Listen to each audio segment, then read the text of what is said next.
Hello students, welcome to guidance গুরু চ্যানেলে তোমাদের সকলকে স্বাগত। আশা করি প্রত্যেকে ভালো আছো এবং প্রত্যেকে সুস্থ রয়েছো। এসএসসি জিডির জিকে ক্লাসের আজ হচ্ছে আমাদের 9 নম্বর ক্লাস। আজকের ক্লাসটা হবে আমাদের 9 নম্বর ক্লাস। এর আগে আমরা 8টা ক্লাস করেছি, না দেখে থাকলে অবশ্যই তোমরা প্রত্যেকে দেখে নিও। আজকের ক্লাস হচ্ছে 9 নম্বর ক্লাস, ঠিক আছে। এটা হচ্ছে ডেলি প্র্যাকটিস ক্লাস, প্রত্যেক দিন সন্ধ্যে 7টার সময় আমরা এই ক্লাসটা করে থাকি, ঠিক আছে। এর আগে আমরা করেছি 2024 সালের সমস্ত শিফটের প্রশ্নোত্তর বাংলাতে আলোচনা করেছি। তার আগে আমরা 2022-23 সালেরগুলো করেছি, 2021 সালেরগুলো করেছি, ঠিক আছে। তো যদি সম্পূর্ণ 2024 সালের পিডিএফটা শুধুমাত্র নিতে চাও তাহলে ডেসক্রিপশানে লিঙ্ক দেওয়া থাকবে, সেখান থেকে 2024 সালের পিডিএফটা পারচেজ করতে পারবে। আর যারা 2021, 2022, 23 এগুলো যদি নাও যারা, ঠিক আছে, তারা যদি পুরোটা নিতে চাও, পুরোটা নিতে গেলে আমাদের যে হোয়াটসঅ্যাপ নাম্বার দেখতে পাচ্ছ, এই হোয়াটসঅ্যাপ নাম্বারে মেসেজ করবে। আমাদের টেলিগ্রামে একটা পেড গ্রুপ আছে, সেই পেড গ্রুপে তোমরা জয়েন করবে। জয়েন করতে হবে, তাহলে এই সমস্ত পিডিএফ পাবে, সঙ্গে 2 বছরের কারেন্ট অ্যাফেয়ার্স দেওয়া হবে, সঙ্গে স্ট্যাটিক জিকের পিডিএফ দেওয়া হবে। এত কিছু পেয়ে যাবে মাত্র 199 টাকার বিনিময়ে। যদি তোমরা এই টেলিগ্রামের পেড গ্রুপে তোমরা জয়েন হতে চাও তাহলে এই যে নাম্বার দেওয়া আছে, এই নাম্বারে তোমরা হোয়াটসঅ্যাপ করো, সেখানে আমরা প্রসেস বলে দেবো কীভাবে টাকা পেমেন্ট করতে হবে, ঠিক আছে। আর যদি যদি 1 বছর 2024 নিতে চাও, ডেসক্রিপশানে লিঙ্ক আছে, সেখান থেকে নিয়ে নাও। চলো আর দেরি করবো না, আমরা তাড়াতাড়ি প্রশ্নোত্তরগুলো শুরু করব, কারণ প্রত্যেক দিনের ক্লাস তাড়াতাড়ি করছি এবং প্রত্যেকটা প্রশ্নই ইম্পর্ট্যান্ট থাকছে প্রত্যেক দিন তোমাদের। আর পরীক্ষা বেশি দেরি নেই, কারণ এবার পড়াশোনা জোর কদমে চালিয়ে যেতে হবে আমাদেরকে। দেখো, ভামা কালাপান কোন ভারতীয় শাস্ত্রীয় নৃত্যের সাথে যুক্ত ধ্রুপদী নৃত্যনাট্য? এই প্রশ্নটা দেখেই হঠাৎ করে মনে হবে, ভালো করে না পড়লে, যে ভামা কালাপান হয়তো কোনো ব্যক্তির নাম, এবং তিনি হচ্ছেন যে কোন ধ্রুপদী নৃত্যের সাথে যুক্ত, এই ধরনের প্রশ্ন তো মাথায় আসতে পারে না জানা থাকলে, ঠিকঠাক না পড়লে। কিন্তু যখন ঠিকঠাক পড়বে দেখতে পাবে যে ধ্রুপদী নৃত্যনাট্য, এই ভামা কালাপান, এটা হচ্ছে ডান্স ড্রামা বা নৃত্যনাট্য। তো এই যে ডান্স ড্রামা বা নৃত্যনাট্য, এটা কোন ধ্রুপদী নৃত্যের সঙ্গে সম্পর্কযুক্ত? কারেক্ট আনসার কী হবে? কারেক্ট আনসার ইজ দ্য হচ্ছে অন্ধ্রপ্রদেশের কুচিপুড়ি। অন্ধ্রপ্রদেশের কুচিপুড়ির ডান্সের, ক্লাসিক্যাল ডান্সের সঙ্গে এই ডান্স ড্রামাটা যুক্ত। এটা বিশেষ করে অন্ধ্রপ্রদেশে এটা আয়োজিত হয়, আর সেখানেই এটা করা হয়, ঠিক আছে। মানে কুচিপুড়ি ডান্স করা হয় বিভিন্ন নাটকের সঙ্গে, এটাকেই বলা হয় ভামা কালাপান নৃত্যনাট্য। তাহলে option B is the correct answer. Next প্রশ্ন দেখব। ক্লাস ভালো লাগলে অবশ্যই প্রত্যেকে লাইক করো, তোমার বন্ধুদের সাথে বেশি বেশি করে ক্লাসটা শেয়ার করে দাও, আর নতুন হয়ে থাকলে সাবস্ক্রাইব করো। আরেকটা কথা, প্রত্যেক দিনের মতোই লাস্টের প্রশ্নটার উত্তর আমি বলে দেবো না, লাস্ট পর্যন্ত দেখো, সেই প্রশ্নের উত্তর তোমরা প্রত্যেকে কমেন্ট করে জানাবে। তো 2 নম্বর প্রশ্ন কি আছে? ভারতের 8ম পঞ্চবার্ষিকী পরিকল্পনা ড্যাশের কারণে বিলম্বিত হয়েছিল। ভারতের যে 8ম অর্থাৎ 8th 5-year প্ল্যান, সেটা বিলম্বিত হয়ে গেছিল কেন? 8ম পঞ্চবার্ষিকী পরিকল্পনা মানে বলতে পারবে কোনটা? আমি বারবার করিয়েছি, কম করে 20 বার তোমাদের বলেছি এটা। দেখো, প্রথম থেকে শুরু হচ্ছে 1951 সাল থেকে 1956 সাল, এটা প্রথম। তো সবগুলো বলবো না, আমি শুধু 8মটা বলে দিচ্ছি তোমাদের। এইভাবে 8মটা হচ্ছে তোমাদের 1992 সাল থেকে 1997 সাল, ঠিক আছে। এটা 92 নয়, 1990 সাল থেকে হওয়ার কথা ছিল, কিন্তু মাঝে 2 বছর দেরি হয়ে গিয়েছিল এই পঞ্চবার্ষিকী পরিকল্পনাটা শুরু করতে। কারণটাই হচ্ছে, সে সময় একটা ভারতে রাজনৈতিক অনিশ্চয়তার শুরু হয়েছিল। ভারতে একটা রাজনৈতিক অনিশ্চয়তা দেখা দিয়েছিল, যার জন্য এটা হয়েছিল। এই সময় 1992 সালে ভারতের প্রধানমন্ত্রী হয়েছিলেন পিভি নরসিংহ রাও। তারপরই এই 8ম পঞ্চবার্ষিকী পরিকল্পনা শুরু হলো। তো কারেক্ট আনসার কী হবে? কেন্দ্রে রাজনৈতিক অনিশ্চয়তা, ঠিক আছে। নেক্সট প্রশ্ন দেখো, 3 নম্বর কি? ড্যাশ জনসাধারণের পণ্য এবং পরিষেবাগুলির একটি উদাহরণ। এই যে অপশানগুলো আছে, roads, clothes, cosmetic product, a pack of biscuit, এগুলোর মধ্যে কোনটা হচ্ছে পরিষেবা? তো যারা primary sector, secondary sector, tertiary sector, ঠিক আছে, এই ব্যাপারগুলো বারবার বলেছি, যারা জানো অবশ্যই সহজেই উত্তর করে দিতে পারবে। প্রাইমারি সেক্টরের মধ্যে কি আসছে? প্রাইমারি সেক্টরের মধ্যে ভারতের সমস্ত রকমের খনিজ পদার্থ, বনজ সম্পদ, সব কিছুই চলে আসে প্রাইমারি সেক্টরে, বা যত রকমের কাঁচামাল সব কিছু চলে আসে আমাদের প্রাইমারি সেক্টরের মধ্যে। সেকেন্ডারি সেক্টরের মধ্যে কি কি আসে? ভারতে যত রকমের দ্রব্য তৈরি হচ্ছে সব কিছুই চলে আসে সেকেন্ডারি সেক্টরের। আর পুরো কৃষিটাই চলে আসে মানে প্রাইমারি সেক্টরে। আর টার্সিয়ারি সেক্টরে ভারতে যত রকমের পরিষেবা আছে সেগুলো টার্সিয়ারি সেক্টরের মধ্যে আছে। ঠিক আছে, যত রকমের পরিষেবা রয়েছে, ট্রেন বলো, ট্রেন মানে ট্রাভেল বলো, হোটেল বলো, যত রকমের পোস্ট অফিসের পরিষেবা সব রকমের, রাস্তা বলো, তাহলে রোডস হবে পরিষেবার মধ্যে পড়ছে। রাস্তা যে আমাদের তৈরি করে দেওয়া হচ্ছে এগুলো আমাদেরকে একটা পরিষেবা দেওয়া হচ্ছে, তাহলে এটা টার্সিয়ারি সেক্টরের মধ্যে পড়ছে, অপশন এ। 4 নম্বর প্রশ্ন দেখো, ওয়ার্ল্ড প্যারা অ্যাথলেটিক্স চ্যাম্পিয়নশিপ 2025 কোথায় আয়োজিত?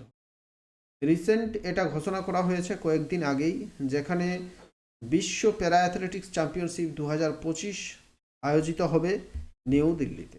কোথায়? ভারতের রাজধানী দিল্লিতে প্যারা অ্যাথলেটিক্স চ্যাম্পিয়নশিপ 2025 আয়োজিত।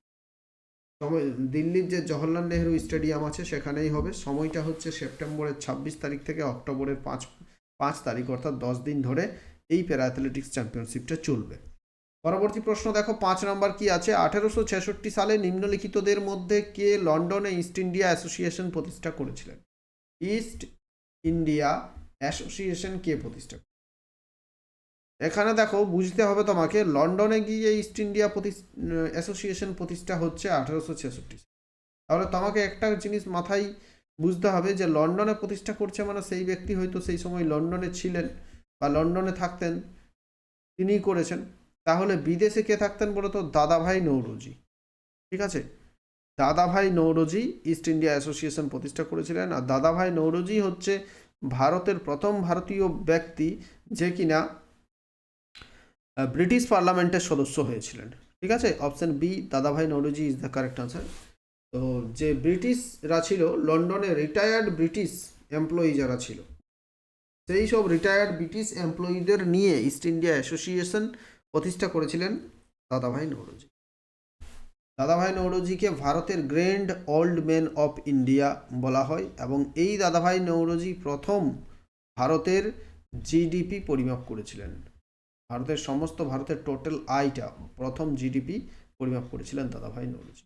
নেক্সট হচ্ছে 6, দেখো, নালন্দা বিশ্ববিদ্যালয় 5ম শতাব্দীতে ড্যাশ দ্বারা প্রতিষ্ঠিত হয়? 5ম শতাব্দীতে কে নালন্দা বিশ্ববিদ্যালয় প্রতিষ্ঠা করেছিলেন? নালন্দা বিশ্ববিদ্যালয় হচ্ছে বিশ্বের প্রথম রেসিডেন্সিয়াল ইউনিভার্সিটি বলা চলে। প্রথম বিশ্ববিদ্যালয় বলা হবে নালন্দা বিশ্ববিদ্যালয়কে, বিশ্বের প্রথম বিশ্ববিদ্যালয়। যে বিশ্ববিদ্যালয়টা প্রতিষ্ঠা হয়েছিল 427 খ্রিস্টাব্দে। প্রথম কুমারগুপ্ত প্রতিষ্ঠা করেছিলেন, গুপ্ত শাসক প্রথম কুমারগুপ্ত। শুধু কুমারগুপ্ত নয়, যদি প্রথম লেখা থাকবে কুমারগুপ্ত 1 বা প্রথম কুমারগুপ্ত, এটা প্রতিষ্ঠা করেছিলেন। ঠিক আছে, 7 নম্বর দেখো, পৃথিবীর কোন স্তরে প্রাকৃতিক ভূমিকম্প হয়ে থাকে? যে প্রাকৃতিক ভূমিকম্পগুলো হয়ে থাকে সেটা পৃথিবীর কোন স্তরে হয়ে থাকে? পৃথিবীর যে স্তরগুলো থাকে, যেমন প্রথমেই স্তরটা থাকছে ভূত্বক। ঠিক আছে, এইভাবে স্তরগুলো যদি আমি বলি, তাহলে প্রথমের যে ভূত্বক স্তরটা থাকে একেবারে বাইরের, রিজিড আউটার লেয়ার, সেটা হচ্ছে লিথোস্ফিয়ার। তারপরেই যেটা থাকে সেটা হচ্ছে স্থনোস্ফিয়ার। প্রথমেই থাকবে লিথোস্ফিয়ার 1 নম্বরে, তারপরে 2 নম্বরে থাকে স্থনোস্ফিয়ার, 3 নম্বরে যে লেয়ারটা থাকে সেটা হচ্ছে মেসোস্ফিয়ার, 4 নম্বরে যে লেয়ারটা থাকে সেটা হচ্ছে মেন্টাল বলা হয় সেটাকে, মেন্টেল। 4 নম্বরে যে লেয়ারটা থাকে সেটা হচ্ছে মেন্টেল। 5 নম্বরে যে লেয়ারটা থাকে সেটাকে বলা হয় ক্রাস্ট, 6 নম্বরে যে লেয়ারটা থাকে সেটাকে বলা হয় ইনার কোর। কি বলা হয়? Inner core. ইনার কোর যেখান থেকে লাভা বেরোয়, আগুন থাকে, পৃথিবীর একেবারে ভিতরের অংশ যেখানে আগুন থাকে, শুধুমাত্র লাভা থাকে, সেটাই হচ্ছে ইনার কোর। তো যে প্রাকৃতিক ভূমিকম্প সেটা হয়ে থাকে লিথোস্ফিয়ারে। কোথায় হয়ে থাকে? লিথোস্ফিয়ার, একেবারে বাইরের যে স্তর সেই স্তরে। 8 নম্বর দেখো, স্কোয়ারে বসে থাকা খো খো খেলোয়াড়দের কি বলা হয়? যারা খো খো খেলো তারা সহজেই এই প্রশ্নটার উত্তর করতে পারবে। ঠিক আছে, আর যারা খেলো না তাদেরকেও কিন্তু মনে রাখতে হবে, আর এই ধরনের প্রশ্ন পরীক্ষায় দেয়। তো খো খো খেলোয়াড়দের কি বলা হয়? স্কোয়ারে বসে থাকে তাদেরকে বলা হয় চেজার। কি বলা হয়? চেজার। 9 দেখব, মপিন ভারতের কোন রাজ্যের সাংস্কৃতিক উৎসব? মপিন কোন রাজ্যের সাংস্কৃতিক উৎসব? মপিন। দেখো কয়েকটা উৎসবের আমি নাম বলছি, যেমন হচ্ছে লসার, তারপর হচ্ছে সোলুং বলে একটা উৎসব আছে। এই কয়েকটা উৎসবের নাম বললেই তোমরা, যাদের জানা নেই এটা, তারাও করতে পারবে। তারপর দ্রি বলে একটা অপশন, দ্রি, ঠিক আছে। তারপর আছে রে। এই উৎসবগুলো সবই হচ্ছে অরুণাচল প্রদেশের উৎসবের নাম, অরুণাচল প্রদেশের উৎসবের নাম। তো এখানে কারেক্ট আনসার হয়ে যাবে মপিন। মপিন হচ্ছে অরুণাচল প্রদেশের একটা উৎসব।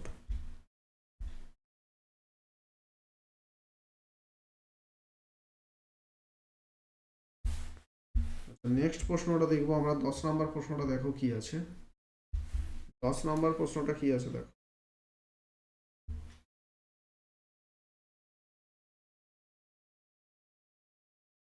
সম্প্রতি কোন দেশ বিশ্বের বৃহত্তম প্লাস্টিক দূষণকারী দেশ হিসেবে চিহ্নিত হয়েছে? অর্থাৎ কোন দেশ বিশ্বের সব থেকে বেশি প্লাস্টিক দূষণকারী দেশ হিসেবে চিহ্নিত হয়েছে? অনেক সময় দেখবে এই প্রশ্নটা, যেটা বললাম মপিন, মপিনটা প্রশ্ন থাকে যে কোন উপজাতির উৎসব এটা। তো বলবে এটা অরুণাচল প্রদেশের গালো উপজাতির একটা উৎসবের নাম হচ্ছে মপিন। গালো উপজাতি, উপজাতির নাম হচ্ছে গালো। নেক্সট প্রশ্নে আমরা যাই, কি আছে দেখো।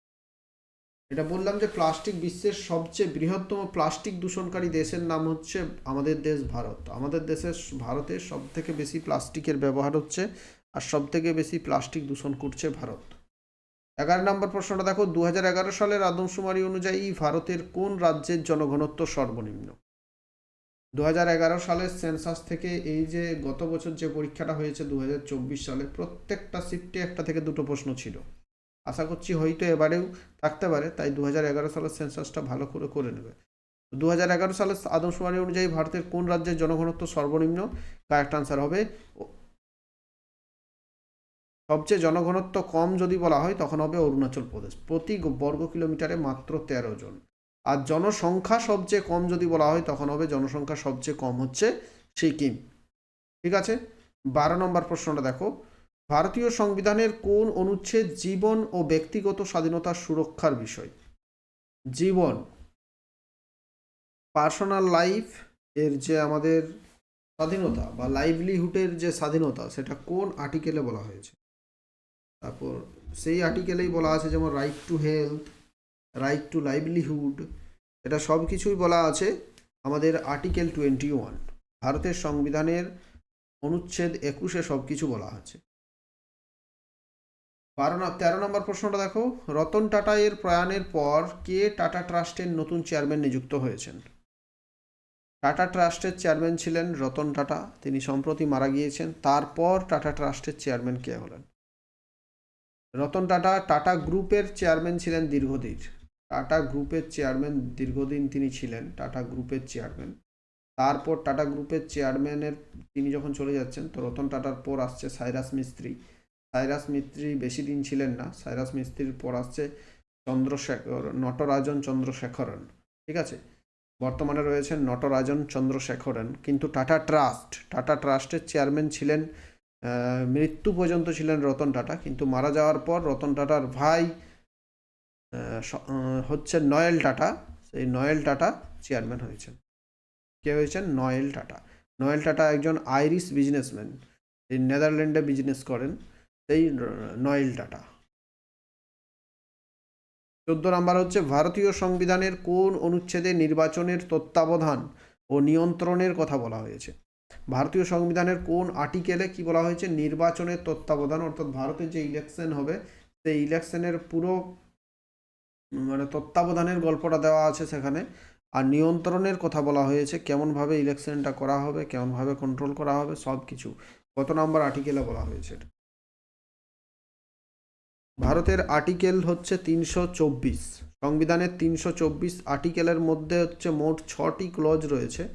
সেই 6টি ক্লজে নির্বাচন সম্পর্কিত সমস্ত কিছু দেওয়া আছে। যেমন 1 নম্বর ক্লজেই থাকবে যে নির্বাচনটা পরিচালনা করার জন্য একজন নির্বাচন কমিশনার দরকার, সেই কমিশনারের উপরে কি কি দায়িত্ব দেওয়া আছে সব 1 নম্বর ক্লজে। এইভাবে আর্টিকেল 324-এ ভারতের নির্বাচনের পুরো তত্ত্বাবধান এবং নিয়ন্ত্রণের কথা বলা হয়েছে। ঠিক আছে। 15 নম্বর প্রশ্ন হচ্ছে, কোন শহর ইউনেস্কো দ্বারা 2026 সালের জন্য ওয়ার্ল্ড বুক ক্যাপিটাল হিসেবে ঘোষিত হয়েছে? সালের জন্য ওয়ার্ল্ড বুক ক্যাপিটালের হিসেবে ঘোষিত হয়েছে। মরক্কোর রাজধানীর নাম হচ্ছে রাবাত। মরক্কোর রাজধানী হচ্ছে রাবাত। সেই রাবাত শহর ইউনেস্কো দ্বারা 2026 সালের জন্য ওয়ার্ল্ড বুক ক্যাপিটাল হিসেবে ঘোষিত হয়েছে। 16 নম্বর প্রশ্ন হচ্ছে, নিচের মধ্যে কে একজন কত্থক নর্তক নন? কত্থক ডান্সার কে? নিম্নের কে কত্থক ডান্সার নয় বলতো। কত্থক ডান্সার হচ্ছে বা কত্থক হচ্ছে একটা ক্লাসিক্যাল ডান্স বা ধ্রুপদী ডান্স। সেটা হচ্ছে আমাদের নর্থ ইন্ডিয়া, উত্তর ভারত তথা উত্তর প্রদেশে প্রচলিত এটা। এই যে আনন্দ শঙ্কর একজন বাঙালি, কলকাতাতে জন্মগ্রহণ করেছিলেন, একজন বিখ্যাত মিউজিশিয়ান, মিউজিক কম্পোজার। সেই আনন্দ শঙ্কর কিন্তু কত্থক ডান্সার নন। বাকি সবাই সীতারা দেবী, গোপী কৃষ্ণা, শম্ভু মহারাজ এরা প্রত্যেকেই হচ্ছেন কত্থক ডান্সার। তাহলে অপশন বি কারেক্ট আনসার হবে। 17 নম্বর প্রশ্নটা দেখো, ওস্তাদ আসাদ আলী খান কোন বাদ্যযন্ত্রের সঙ্গে যুক্ত? ওস্তাদ আসাদ আলী খান, ওস্তাদ আসাদ আলী খান হচ্ছেন রুদ্রবীণা বাদ্যযন্ত্রের সঙ্গে যুক্ত। বাদ্যযন্ত্রের নাম কি? রুদ্রবীণা। এখান থেকে আরও প্রশ্ন আসে, যেমন অনেক সময় প্রশ্ন আসে জ্যোতি হেগড়ে কোন বাদ্যযন্ত্রের সঙ্গে যুক্ত, এটাও প্রশ্ন আসে। তারপর প্রশ্ন আসে যেমন আছে বন্দে আলী খান, এটাও প্রশ্ন আসে কোন বাদ্যযন্ত্রের সঙ্গে যুক্ত। ঠিক আছে, কৃষ্ণা রাও, তারপর প্রশ্ন আসে যেমন কৃষ্ণা রাও, এরা প্রত্যেকে হচ্ছে, সব থেকে বেশি আসে ওস্তাদ আসাদ আলী খান, প্রত্যেকে হচ্ছে রুদ্রবীণা বাদ্যযন্ত্রের সঙ্গে যুক্ত। 18 হচ্ছে রাজগৃহ বেশ কয়েক বছর ধরে মগধের রাজধানী ছিল, পরে রাজধানী ড্যাশে স্থানান্তরিত হয়। রাজগৃহ কয়েক বছর ধরেই মগধের রাজধানী ছিল। যখন মগধ প্রথম প্রতিষ্ঠা হচ্ছে সেই সময় মগধের রাজধানী ছিল রাজগৃহ। তারপর যখন মগধের 2-3টা বংশের পর হর্ষঙ্ক বংশ, শিশুনাগ বংশ, তারপর মৌর্য বংশ আসছে, ঠিক আছে, তো সেই সময় মৌর্য বংশের সময় এদের রাজধানী হয়ে যাচ্ছে কোথায়? পাটলিপুত্র। বর্তমানে যে শহরটার নাম হচ্ছে পাটনা, বিহারের রাজধানী পাটনা, যার পূর্ব নাম ছিল পাটলিপুত্র। 19 নম্বর প্রশ্ন দেখো, নিচের কোন দেশের সাথে ভারতের খোলা সীমান্ত রয়েছে? দেখো প্রায় সব দেশের সঙ্গেই, যতগুলো দেশের সঙ্গে সীমান্ত আছে সব আছে কাঁটাতার দেওয়া সীমান্ত, কিন্তু কোন দেশের সঙ্গে খোলা সীমান্ত আছে? নেপালের সঙ্গে ভারতের খোলা সীমান্ত আছে। ঠিক আছে, এখানে কোনো রকমের কাঁটাতার দেওয়া নেই। 20 হচ্ছে, নিচের কোন যন্ত্রটি বায়ু বা গ্যাসের আর্দ্রতা পরিমাপ করতে ব্যবহৃত হয়? তো কি বলেছি আমি, যে লাস্টের প্রশ্নের উত্তরটা বলে দেবো না, এই প্রশ্নের উত্তর তোমরা কমেন্ট বক্সে জানাবে। ঠিক আছে, কমেন্ট বক্সে প্রত্যেকে কমেন্ট করে দেবে যে নিচের কোন যন্ত্রটি বায়ু বা গ্যাসের আর্দ্রতা পরিমাপ করতে ব্যবহৃত হয়? হাইগ্রোমিটার, এনিমোমিটার, বোলোমিটার, হাইড্রোমিটার, কোনটা কারেক্ট আনসার হবে কমেন্ট করে জানাবে। থ্যাংক ইউ শেষ পর্যন্ত দেখার জন্য। ক্লাস ভালো লাগলে প্রত্যেকে অবশ্যই লাইক করো, শেয়ার করো। আর 2024 সালের সমস্ত শিফটের PYQ যদি জিকেগুলো নিতে চাও, ডেসক্রিপশানে লিঙ্ক দেওয়া থাকবে, সেখান থেকে বাই করে নিতে হবে। টাকা পেমেন্ট করার পর একটা ডাউনলোড অপশান থাকবে, সেই ডাউনলোড অপশান থেকে PDFটা তোমাকে ডাউনলোড করে নিতে হবে। ডেসক্রিপশানে লিঙ্ক আছে, দেখো সেখান থেকে।